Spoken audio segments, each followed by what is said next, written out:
Geometry Unit 3, Lesson 1, Properties of Parallelograms. So in this lesson we want to understand 4 main properties of parallelograms and then also prove those theorems about them.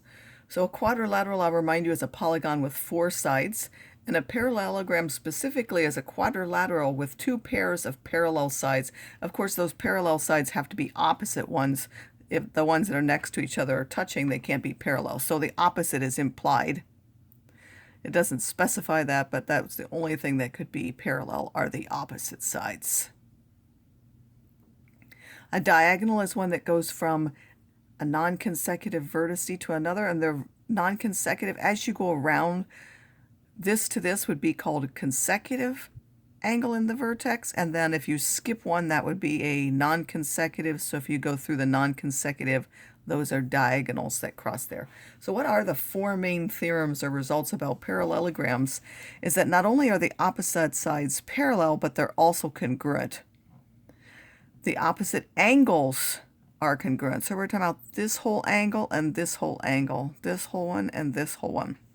The diagonals of a parallelogram cut each other in half, or they bisect each other, so that this piece and this piece are the same, this piece and this piece are the same, and then those on the same side, those are supplementary. So these 2 angles that are on the same side, they're supplementary. And because of all these properties, we're actually going to get that this triangle will be congruent to this one. We're actually going to prove that in a moment as part of proving our results. And we also have that this triangle is congruent to this one. And then we have even these pieces are congruent. So this top half here is congruent to this one, and this part is congruent to this one, with those opposite things matching. So for example, this angle and this one match. This angle and this one match. This angle will match this one. This will match this. Those are vertical, of course. You can prove that all of those different things are congruent. So make sure that even though we don't have those specifically, that you're aware that those properties exist. So we now want to prove that the opposite sides of a parallelogram are congruent. We're given only that ABCD is a parallelogram, and we want to show that AB is congruent to CD and AD is congruent to CB. So ABCD is a parallelogram. The reason for that is, that's correct, it's given. And then we want to draw DB. How can we do that? That's correct, it exists by the line postulate. And now we have AB is, so segment AB is parallel to segment CD, and segment AD is parallel to segment CB. How can we say that? That's correct, that's the definition of a parallelogram. That's what a parallelogram says, is that the opposite sides are parallel.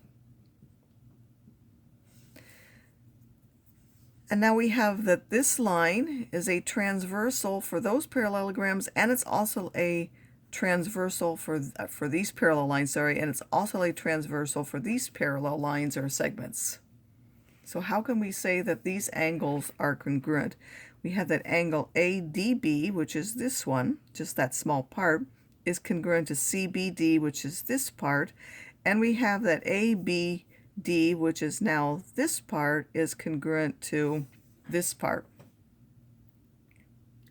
We can say that because this is a transversal in this parallel line, so these 2 are alternate interior angles for that. And then if we take it as a transversal for these parallel lines, then these 2 that are marked with 1 arc are alternate interior angles for the other direction. So by the alternate interior angle theorem, those are congruent.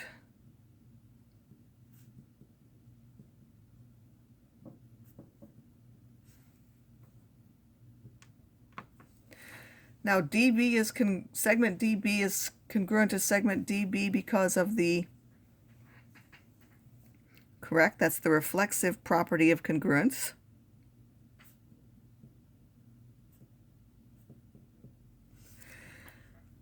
And now how can we say that triangle ABD is congruent to triangle CDB? So we're going to show that those 2 triangles, this is now congruent, that segment in between.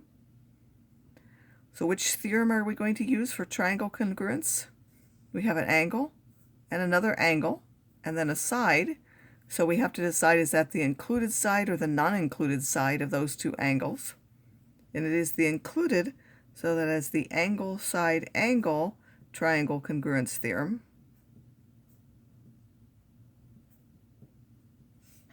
And now because of that, why can we say that AB is congruent to CD and AD is congruent to CB? That is correct. We know that corresponding parts of congruent triangles are congruent. Now, what's another way we could prove this? We could use rotational symmetry of a parallelogram. So we know that if we find the center where the two diagonals meet and we rotate it around that point, that this corner will map onto this one and this one will map on to this one. How could we use that to show that the opposite sides are congruent?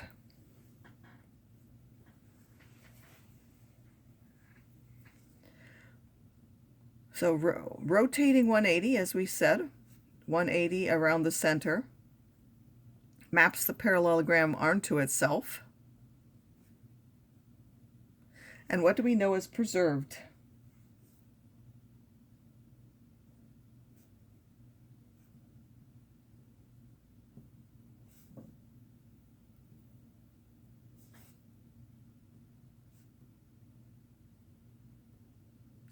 Distance, right? So distance is preserved, so those lengths would have to be the same. So distance is preserved, which would imply that the opposite sides have to be congruent. And I'll just abbreviate that. All right, let's prove the next one that says the opposite angles of a parallelogram are congruent. So we have ABCD as a parallelogram. That is because it is given. Why can we draw this? Correct, that it exists by the line postulate.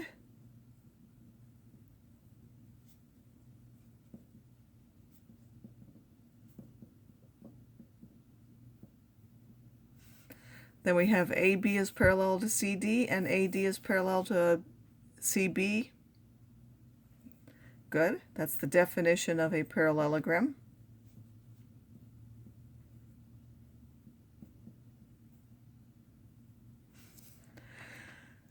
Now we would like to show that A is congruent to this. So we're going to try to show again that this triangle is congruent to this one. What do we know from the alternate interior angle theorem? Which angles are congruent? So if we have this one, ABD, ABD is congruent to, that's correct, to angle BDC. And we also have another one, so we know this is congruent to this one. And then again, this is transversal on this one, so we know that this angle is congruent to that one. So that is that angle ADB is congruent to angle CBD. And then what do we use the reflexive property for? Correct, that's to show that the diagonal is congruent to itself, because it's in both of those triangles. And now because of that angle side angle, we can again say that triangle ABD is congruent to which triangle? A matches C, so that would be triangle C. B in this triangle matches D of this one, so this is CDB. And finally, we can say that the angles are congruent because of what? Correct. Corresponding parts of congruent triangles are congruent. Now, what will we change? We only show that A was congruent to C, but we also need to be able to show that B is congruent to D. What would change in our proof?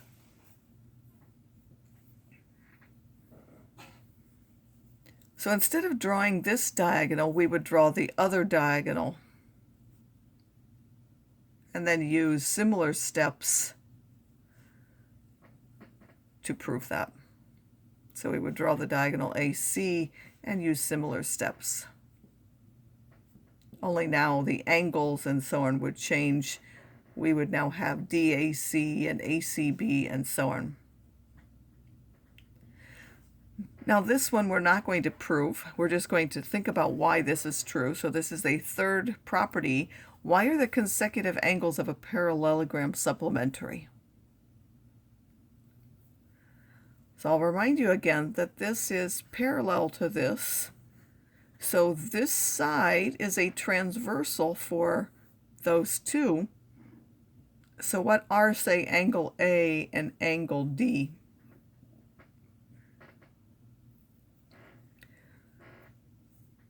So consecutive angles are, what kind of angles are they? Consecutive angles are their same side interior angles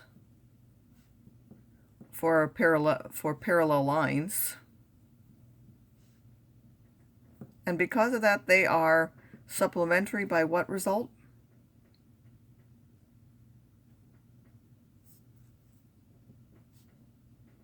If you said the same side interior angle postulate, that's correct.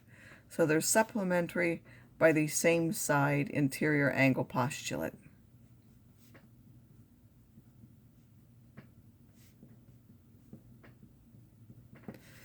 All right, the last one to prove is that the diagonals of a parallelogram cut each other in half. So again, we're starting off with a parallelogram, and we want to show that AE is congruent to EC and DE is congruent to BE, so that the two diagonals cut each other in half. So what's the given? Right, that's ABCD is a parallelogram. That's the only thing that we're really starting with.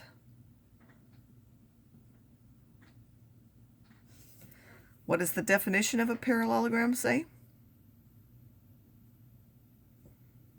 Yes, that's that AB is now parallel to CD and AD is parallel to BC. And now we want to show two things for alternate interior angles, and let's just get to, we need to decide what to pick, what it is we're trying to show so that we know what to focus on in the proof. AE, here we want to show this, so I don't know that yet, but I'm going to mark them as if they are. We don't know that yet, but we're going to mark that and this. These are the sides that we want to show. So they're not, we don't know that yet, but I'm going to mark them. The point is we want to be able to decide which triangles to look at. So those are in which kinds of triangles. So you could pick either one. I'm going to pick this one and this one. So I could have picked these two. I'm going to pick these two little skinny ones. I'm going to try to show that those two triangles are congruent. Like I said, you could also have picked the other two because those sides are in those two triangles. So now which angles would I want to show are congruent? And which ones are alternate interior angles from that triangle to the other?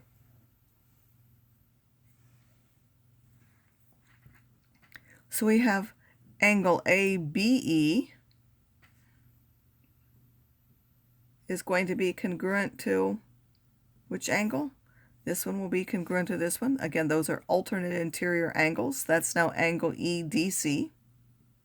And I'm going at E instead because the triangles that we want are with E. I could go all the way to B. It doesn't really matter.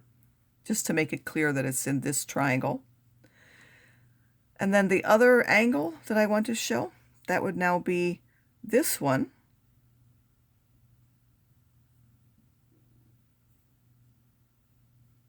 And those are angles BAE.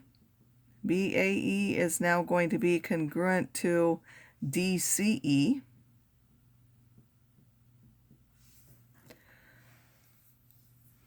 And now we've already shown, so we can use this now, that opposite sides of a parallelogram are congruent. So which opposite sides would we want?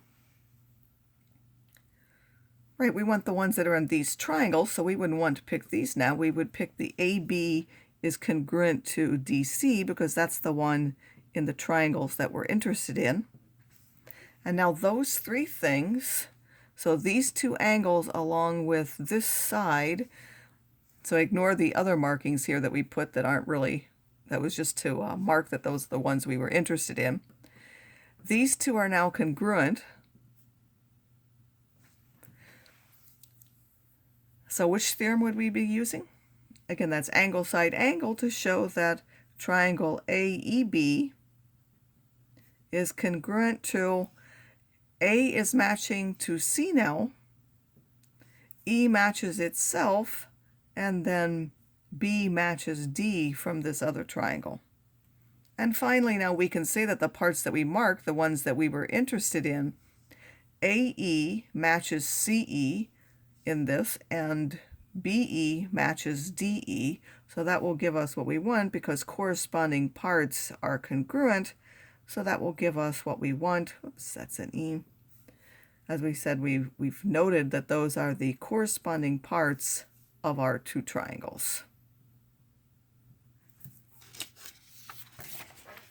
All right, and finally we want to be able to use those, so I'm just going to show you one example. There could be many others that you will look at in them.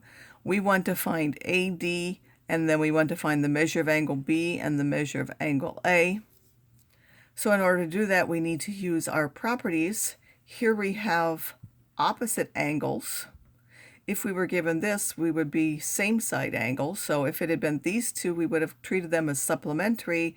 The opposite ones are congruent, so we know that 8y minus 17 has to be equal to 6y plus 5.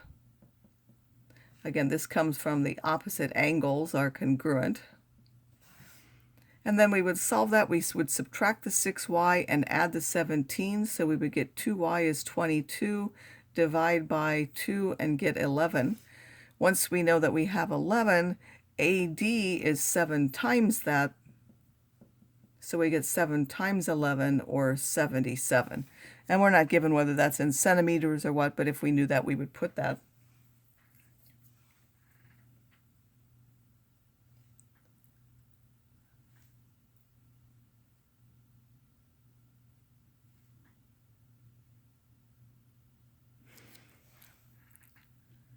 Oh, sorry, those were angles.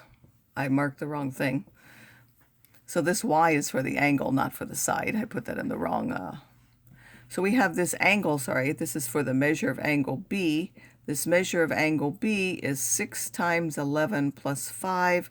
That's 66 plus 5 is 71 degrees. And then the measure of angle A, it's supplementary to that because A and B are on the same side. So I would take 180 minus 71 and get 109 degrees.